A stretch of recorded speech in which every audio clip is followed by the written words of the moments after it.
just picks up some pebbles, throws the pebbles into the cave to sort of scare the goats out.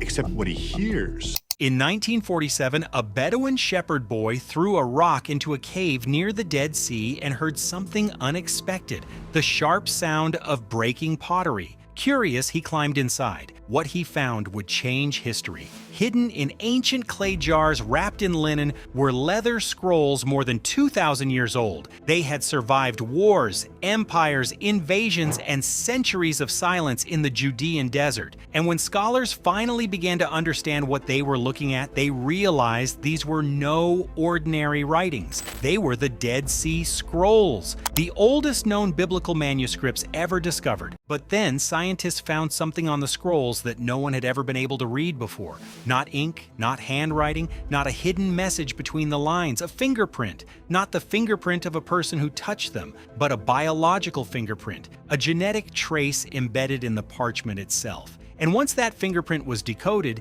it shattered long-held assumptions about the Dead Sea Scrolls and revealed a story far more complex, far more surprising, and far more important than anyone had imagined. Because the shocking truth was this: the scrolls did not all come from one isolated desert sect. They came from multiple places, multiple communities, multiple traditions. And the evidence had been there all along, written into the skin of the animals the manuscripts were made from. This is the story of how molecular biology, ancient DNA, and biblical archaeology collided to reveal a hidden identity buried inside one of the most sacred discoveries in human history. The Dead Sea Scrolls are not a single book. They are a massive collection of roughly 25,000 fragments representing about 1,000 manuscripts discovered in 11 caves near Qumran between 1947 and 1956. Some are copies of biblical books. Others are hymns, prayers, legal texts,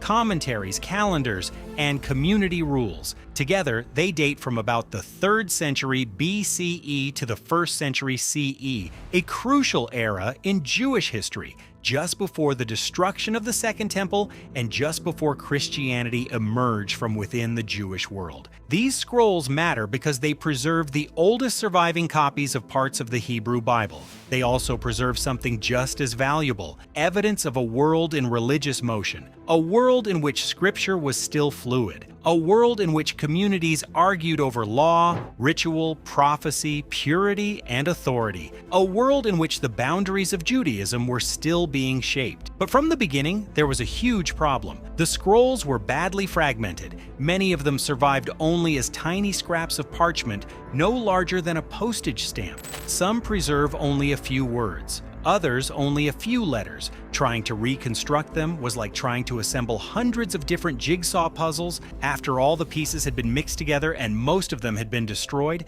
there were no page numbers, no titles, no labels, no clear indication of which fragments belonged together. Scholars had to make educated guesses. They compared handwriting, hoping to identify the same scribe. They studied the texture and color of the parchment. They looked at the shape of the columns, the ruling lines, the style of the ink, and the wording of the text. It was brilliant work, but it was also incredibly difficult and sometimes dangerously uncertain, because if two fragments were joined incorrectly, the result could distort an ancient text, create a reading that never existed, or falsely merge traditions that were never meant to be connected. Still, for decades, this was the best anyone could do. The dominant theory held that the scrolls came from the Essenes. Ancient writers like Josephus, Philo, and Pliny the Elder described the Essenes as a strict Jewish sect living apart from mainstream society, devoted to discipline, ritual purity, and communal life. The site at Qumran seemed to fit that image. It was isolated, it contained communal buildings, it sat close to the caves where the scrolls were found, and some of the scrolls themselves described a community with strict rules, apocalyptic expectations,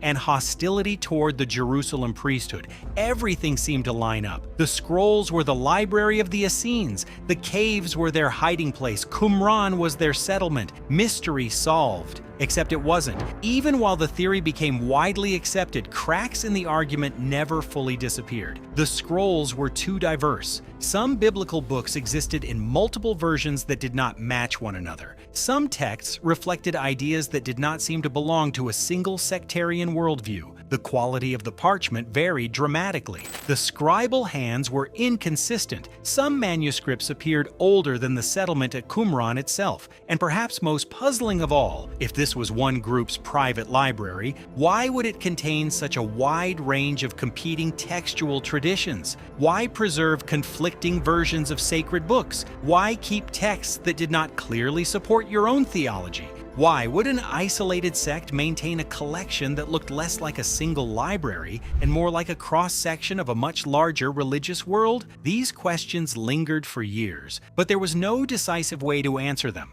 until one conversation changed everything. In 2012, at Tel Aviv University, molecular biologist Oded Richavi was speaking with biblical scholar Noam Mizrahi about the Dead Sea Scrolls and the challenge of identifying which fragments belong together. Mizrahi explained how scholars had spent decades trying to reconstruct manuscripts from thousands of damaged scraps. Richavi listened. Then he asked a simple question. What are the scrolls made of? The answer was obvious: parchment, animal skin, and that meant something extraordinary. If the scrolls were made from animal skin, then inside that skin, however degraded, however damaged, there might still be DNA, ancient DNA, a molecular signature, a biological fingerprint. That idea opened an entirely new door, because if scientists could recover genetic material from the parchment, they might be able to identify what animal each fragment came from. And if different fragments came from the same animal or from closely related animals, that could help determine whether they belong together. Even more importantly, if the animals came from different environments, that could reveal where the scrolls themselves had originated,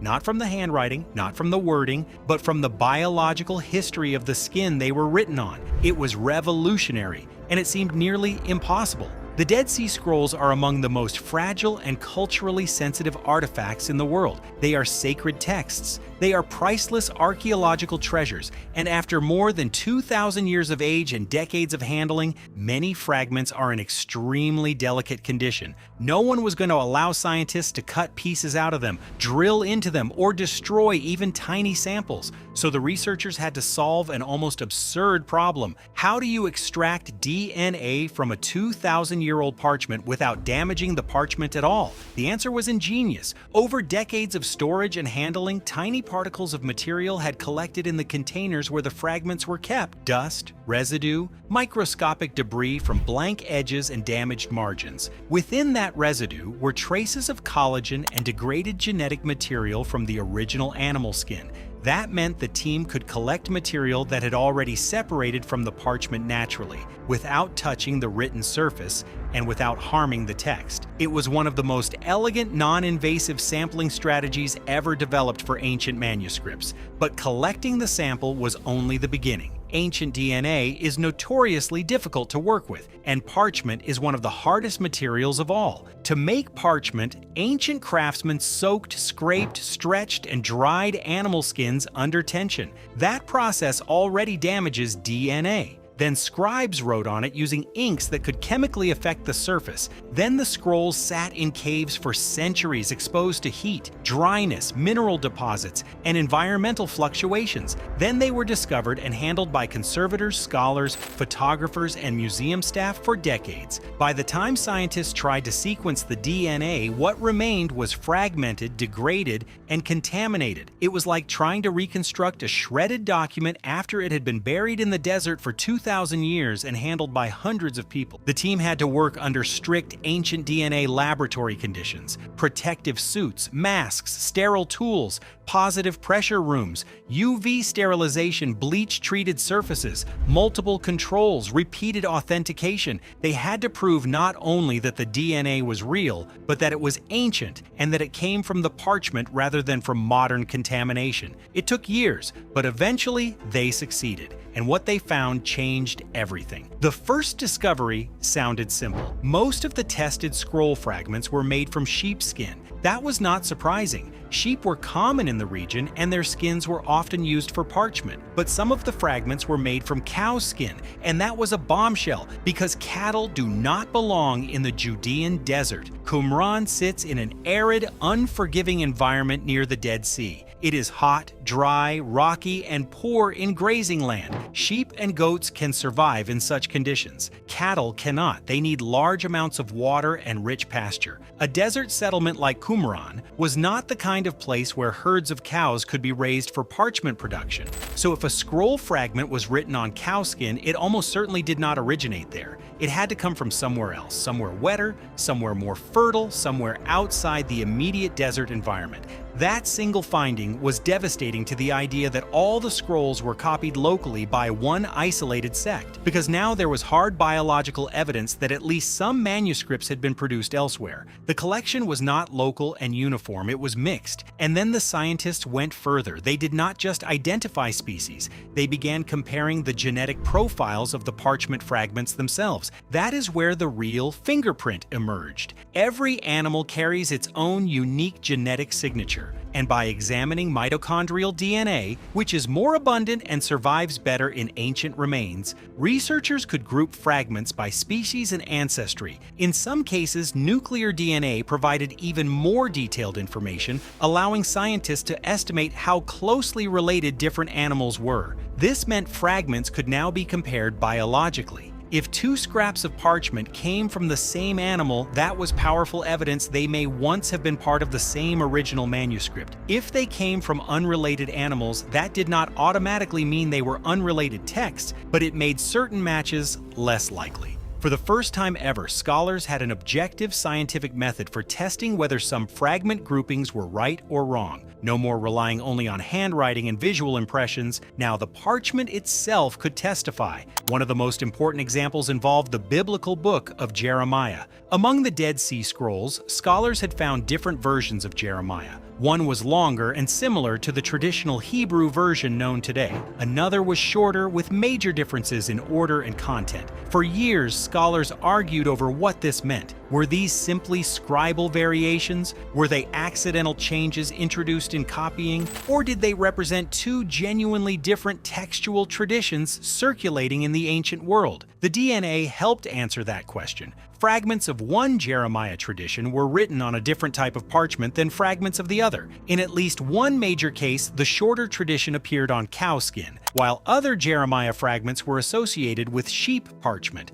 That mattered enormously, because it suggested these were not just local scribal differences inside one library. They likely represented distinct textual traditions from different places, different communities, different lines of transmission. In other words, the variation was real. The Bible in this period was not yet a single frozen text. It was a living tradition with multiple forms circulating at the same time. That realization has enormous consequences. It means that when we look at the Dead Sea Scrolls, we are not seeing a single voice. We are hearing a chorus, a messy, vibrant, contested chorus of ancient Jewish communities preserving and transmitting sacred texts in different ways. Some copied Isaiah one way, others preserved Jeremiah in another form. Some emphasized sectarian rules and apocalyptic expectations. Others preserved texts with broader liturgical or scriptural significance. This was not theological uniformity, it was textual diversity, and the DNA proved that diversity was not merely intellectual, it was geographic, material, physical. These texts were moving between communities, circulating across regions, gathered from multiple places and preserved together. The evidence also helped scholars rethink another important question. What exactly were the caves near Qumran used for? If the scrolls did not all originate in one single sectarian settlement, then perhaps the caves were not simply a private library stash. Perhaps they were something larger. Some scholars have proposed that at least part of the collection may reflect a kind of sacred repository, a place where texts from different communities were stored, hidden, or protected. Others suggest that during the Roman advance in the 1st century, people fleeing Jerusalem or other towns may have brought manuscripts into the desert for safekeeping. That would explain why the collection is so diverse, why it includes different textual traditions, why some manuscripts seem older than the Qumran site itself, why the caves contain not only sectarian writings, but also a much wider range of Jewish literature. The DNA did not solve every mystery, but it changed the shape of the mystery completely, and this may be the most shocking part of all. For decades, people asked, who wrote the Dead Sea Scrolls? The traditional answer tried to identify one group, one community, one authorial world, but the genetic evidence suggests that may have been the wrong question. Not because no one copied scrolls at Qumran, not because the Essenes played no role, but because the scrolls are bigger than that. The Dead Sea. Scrolls may not belong to one group at all. They may represent a library of ancient Jewish civilization in miniature, a collection preserving the beliefs, arguments, sacred writings, and textual experiments of multiple communities living during one of the most decisive moments in religious history. That is the true fingerprint scientists found, not a single person's identity, but the biological signature of a network, a map of diversity hidden in animal skin, a record of movement, exchange, and preservation written not in ink, but in DNA. This changed biblical scholarship in a profound way. For generations, many people imagined that the text of the Bible had already stabilized long before the time of Jesus, but the Dead Sea Scrolls had already begun to challenge that assumption by revealing variant readings.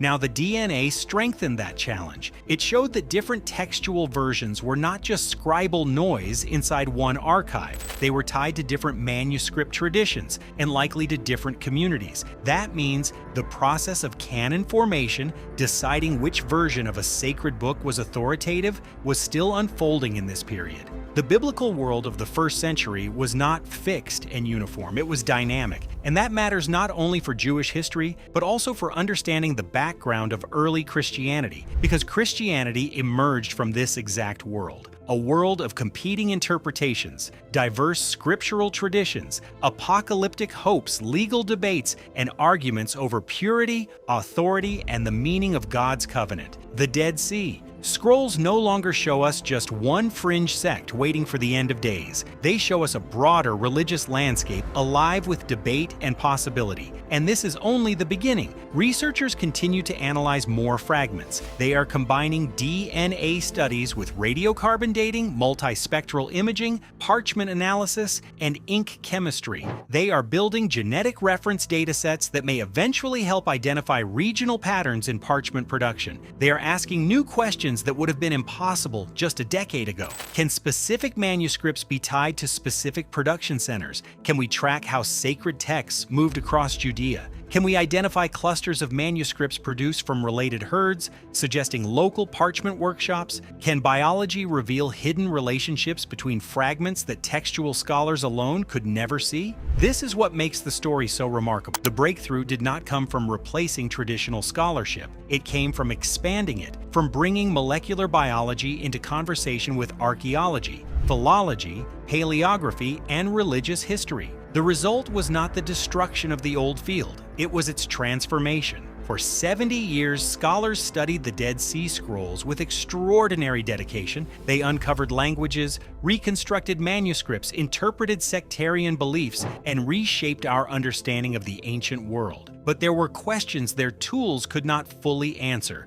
Then scientists discovered that the parchment itself still carried a hidden record of origin, a biological fingerprint, a silent witness preserved for 2 millennia. And when that fingerprint was finally read, it told a story no one had expected. The Dead Sea Scrolls were not simply the possession of one desert sect, they were part of something larger. A mosaic of traditions, a collection of voices, a surviving archive of the diversity of Jewish life in the Second Temple period. The real shock was not that the fingerprint belonged to one surprising person. It was that it belonged to many communities, many places, many histories, and all of them were hidden in plain sight inside the very skin on which the sacred words were written. The Dead Sea Scrolls are still one of the greatest discoveries in archaeology, but now we know they are even more extraordinary than anyone imagined, because alongside the ink of scribes and the faith of ancient believers, they preserved something else. A genetic trail, a molecular identity, a fingerprint from the ancient world that waited 2,000 years to be read. And when scientists finally found it, it changed the story forever.